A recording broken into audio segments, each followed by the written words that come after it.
It's day 392. We'll have a quick look at these tractors. I don't feel too bad after my jab. A little bit achy, a little bit tired, but not too bad. We now have a pink spool on the front. That one has a green spool on the front. Don't know why. Bonnet, pretty similar, apart from they've changed the badge. So now you've got like this red stripe, whereas the old one had like a silver sticker really and grey writing. Whereas now we've got like silver writing and a red background. Actual shape-wise, still the same. Physical differences on the outside of the tractor, I don't think there is any really. I mean, I think the Profi Plus badges are slightly different. So on this, it's like that, and on this one, it's like that. Another difference, which is now law, tractors over a certain width have to have these marker boards on the side, depending on the tyre sizes. They're a bit of a nuisance because when you look in the mirror, they're sort of in the way of where your trailer normally follows the line around bends. Back lights, LED work lights made by Hella. This one, I think they're a Hella unit, but they're not LED. Yeah, Hella unit, but not LED, and obviously these aren't LED. So if you look, these are red, clear, and red, whereas that one, they're all white, and obviously different colour bulbs, and different colour LEDs inside to make it work. On the rear, pretty much identical, apart from this has got these spools. This is an option where you can pull the lever. I didn't know it was an option until James told me it was an option, but this was a demonstrator, so it came with it. If you pull them levers, it'll dump the pressure, so you don't have to get in the cab. And what we do, float the hydraulics, where it equalises the pressure so that you can unplug them and plug them back in again easier. I think that's the only real difference at the back. Got link ball holder. It's empty at the moment though. Let's go and have a look what's in the toolbox, because it should have an air line in it, some link balls, and a lever for if the transmission breaks, so that you can get it, or the electrics fail, you can put it in and out of gear. Open the toolbox on the side. We've got no air line. We've just got a fitting that won't even fit this tractor, because now it's on it's on UK brake fittings, not continental. So that's actually useless to us. Might have to see where that is. Gary, if you're watching, we've got a 3-pin plug. Set the cap 2 link balls. No, we've not. We've got 4 and a top link ball. So one missing out of that. And then we've got another plug in bits as well. That's, I think, the old style Isoplus plug. Got the drawbar now on the side. Bracket on the side. On the other one, it lives in the workshop because it's too heavy to put on it, and there was no bracket ever put on the side of that one. So beacons on this, LED spinny beacons. They're a bit rubbish. Sam wants to swap them for them ones because he thinks they're better, but I don't know, I'm not really that bothered. And I'm going to drop the rollers off and jump in the cab. Inside the cab, we'll start with the key. It's like a car key now. Doesn't fold up though. It's obviously coded. So it's about time they change the key, because any key used to start it. Quite a lot of differences in here. Frame-wise, exactly the same. We've got no radio now up here. We've got a USB port and an auxiliary port. I think we've got 4 speakers in this, whereas the other one only had 2. The grills were there, but the speakers weren't in it. Dashboard, totally different. It's just like an iPad now, but it isn't touchscreen, but it's quite slick. Different indicator stalks and things. This is a bit different. Obviously got different lights on here. And then, I'll put the indicator on, haven't I? We've then got this screen, again, different to the other one, bigger, laid out slightly different. It's a little bit confusing to start with. Mobile phone holder, no bottom in it, so if you go over a big bump, if it's not got your phone properly, it could drop out the bottom. Armrest, found these the other day. Obviously got 2 USB points in it. And then that's obviously the mirrors as well, which is changed because that used to be in there. These switches now aren't colour coded. You basically colour code them what you want, and then it lights up on here of what spools you've programmed it to. Linkage now is on these switches, I think, and there's your depth control for them. That is now navigates this top screen, and then it's also radio, the controls for the radio. That joystick very similar to the other one. Didn't know it had that there. That must be forwards and backwards if you've got a loader on, so you can stay with your hand on it perhaps. Not sure. This again, obviously it's set up red and green spills at the moment, but they can be changed, so you could put the blue and the yellow on and it'd light up differently. You could on the other tractor, but it still had the stickers or the printing on it still stayed the same. You've now also got the GPS button on and off up here as well. The other one didn't have that, but you could put it on. Back of it's a bit different.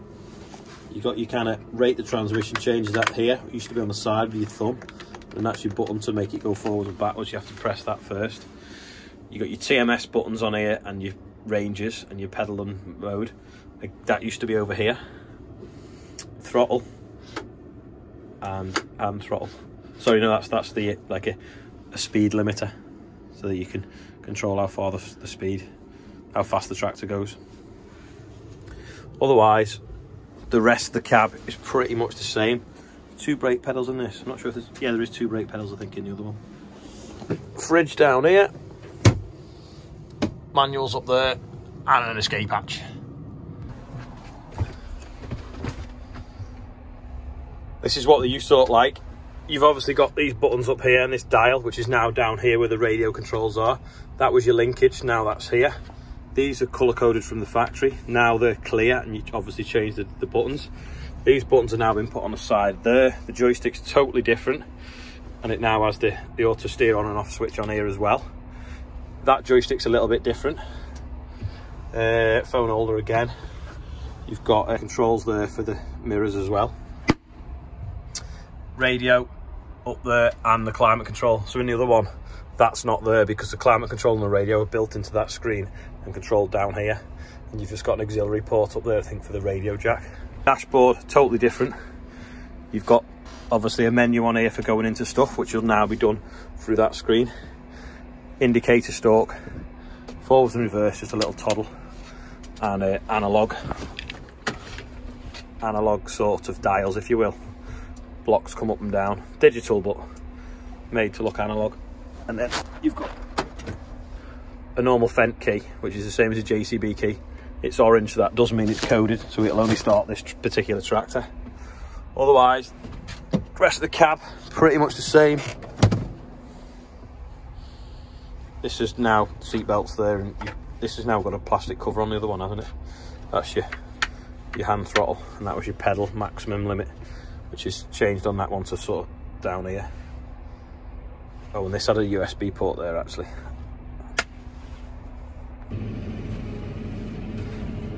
Dials there, these are probably, to be fair, more analog, even though they're digital. One thing though, why is the key so far away? Like the FENDT, sorry, the fast track and the combine, it's here. Bit of a reach to that, when you, especially when you're comfy and everything else falls to hand, you kind of like trying to like find your way through. Handbrake is there, a little bit of a reach, but it's better than the 900s where you used to have them down the side of the seat and you can never find them, or you get bitten by the dog looking for them. Just come for a spin around the block to see what's going on. This is a field that's been ploughed. This is going to be potatoes as well. We've farmed this field for a few years now and we've never ploughed it once, so it's interesting to see what the soil type looks like once it's ploughed. It actually looks pretty decent, to be honest. When the spuds are off, we'll drill it with wheat as soon as we possibly can. If it's early enough, we'll put a cover crop on as well before the wheat. Just driving past here, you can tell how dry it is. Joe's cows are actually stood on what's normally full of water. It's like a desert. Back at Spud Planting HQ. Just seeing how this field's working up again. This is one that we've never ploughed before, and I'm just seeing how fine it's working up. Looks pretty good, to be fair. D Stoner there just turning at the end. I think he's getting him a bag of spuds to put in the harvester. 21 plate John Deere, heated rear window. And the D Stoner on the FENDT there in the bed former. See the difference in the soil from yesterday? Look how many cobbles and lumps of soil that it's pulling out, the D Stoners, compared to yesterday on that other field. It was a bit sandier. Using small seed on this field so we can get up and down in enough time to not running out in the middle, because it's only 3.2 beds to the acre. Just having a go with this new JCB. It's they've lent it to him because he's sorting something out on his other one that's broken, but it's got like the same dashboard as the FENDT. It's got like an iPad dashboard, and I bet it's cheaper to build, but it gives them an excuse to put the price up because they look trick. You can tell they're new when they've got the yellow handles inside the cab. It's a bit jerky though, but it's probably because I'm used to Merlots.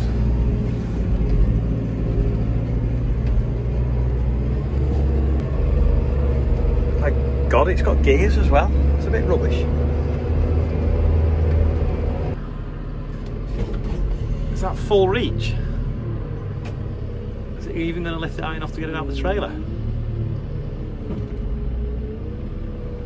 To be fair though, it seems to have a good lock on it, and the hydraulics are pretty quick, which is a good thing sometimes and sometimes a bad thing. I think you're at the beach with all them seagulls.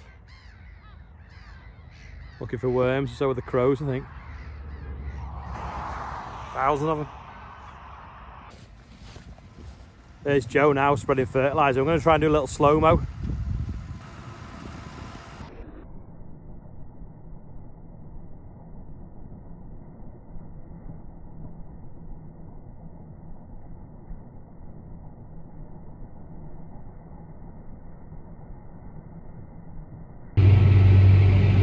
First time over the old bridge. Now it's been painted and down for 2 lane. There's a new one over in the background there.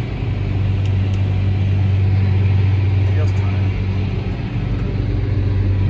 The original Runcorn Bridge. It's first cycle lane, that, isn't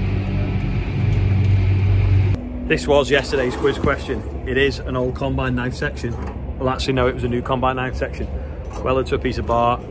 Slides in this on the spreader, and it's for opening bags, so we don't have to get underneath with a standing knife, get it all over us, and also the risk of being underneath a bag, hanging off something. You can be at the side of it when you open it. You can get a thing like, say, on eBay at the moment called a hay knife, and you put standing knife blades in it. Looked quite nifty. Someone tagged me in that yesterday. Still pigeons landing on the oilseed rape. See him dropping into the crop.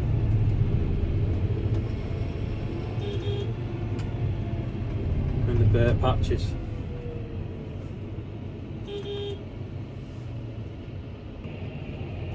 I've not got a gun with me or a banger rope, so it's really annoying. These are the beehives. I'm looking at them from the safety of the tractor cab. It's because there's a million bees living there now, and this is right in the centre of all the oilseed rape fields and all the beans. So that's a million bees. There's the oilseed rape through the hedge there, sort of behind the tractor. Let's see. And then this is a field of beans now. So like I say, when the bees have finished on the oilseed rape, we'll move on to the beans. And the beans now are just coming up. We'll see how they look quite wrinkled. That's because they're thirsty. So definitely do with some rain. It is still quite dry. There's a little bit of moisture underneath, but it's definitely dry. This is today's quiz question. Obviously, got mud guards on the front of the tractor. Does anyone know why they do that? As you see, they pivot. Let me zoom out. Yeah, does anyone know why the mud guards pivot on some tractors?